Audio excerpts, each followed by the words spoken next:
I don't care who you are, it's not over until the fat lady sings. And the Las Vegas Raiders looking like they're going to settle a score here, or want to settle a score against the Los Angeles Chargers. But at the Chargers, I got to tell you, I don't care what anybody says about this team. They are resilient. Like, they've had multiple injuries, but somehow they still keep finding a way to get it done. And I've been really impressed with what they've done this season. But this is it. This is kind of what the season comes down to, because so you've got this matchup between the Chargers and the Raiders that, quite honestly, you're in a situation where, okay, the Raiders lost to the Chargers in week 1 of the NFL season, and it has been kind of a train wreck up until the last couple of weeks for the Raiders. The Chargers, up and down with injuries.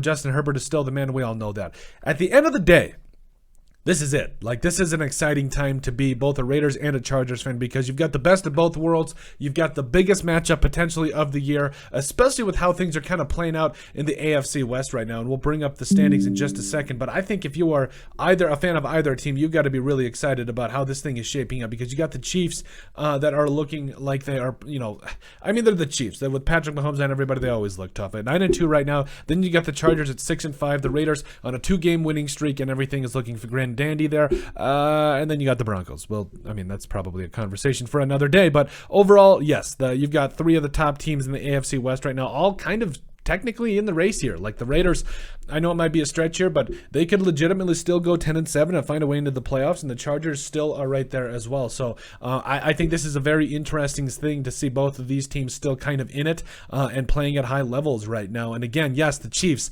are leading the division, but we have seen stranger things happen. And for the Raiders, I think this is kind of a do or die scenario. You have beaten a back-to-back teams where in late game situations where you're finally learning to win in tough situations. This is what we've been honing on the entire year, and we're going to be making another video about this a little bit later. But you are coming off a scenario which you are winning. You have won 2 straight. You are winning in close games, and you just beat probably the leader-ish in the NFC West. So it's interesting at the very least that you are winning against good teams and you're doing it late. But of course, Josh Jacobs did have to have a 300-yard day, which I don't know if you can count on that every single game, but the man is still a stud, and I think the Raiders are heading in the right direction. Now for the Chargers, I got to be honest with you. I don't think anybody has given the Chargers more love than I have, and if they have, I probably need to up my game. But the Chargers are looking like a really good team as well, and I really do think that moving forward, I don't know if it's Brandon Staley. I don't know if it's injuries, but they are going to be a force at some point. I don't know if it's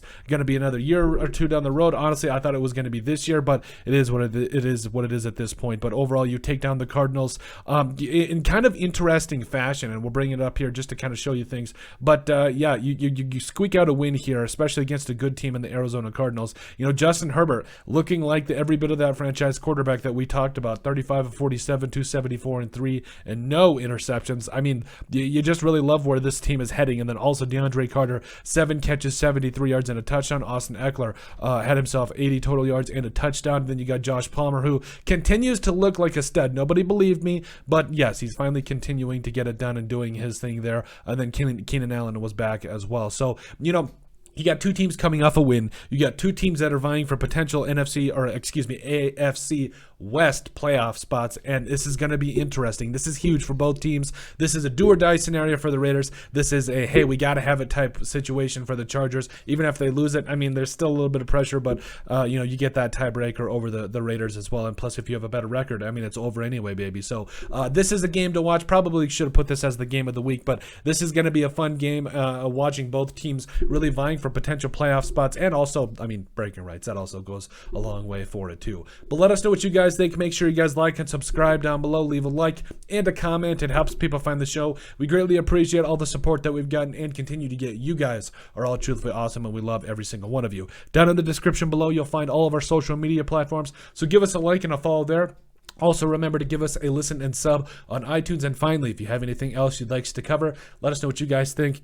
Or let us know what it is by sending us an email at thesportsbp@yahoo.com, or put in the comment section down below, and we would love to cover. But let us know what you guys think about the Raiders and the Chargers matchup being huge for both teams.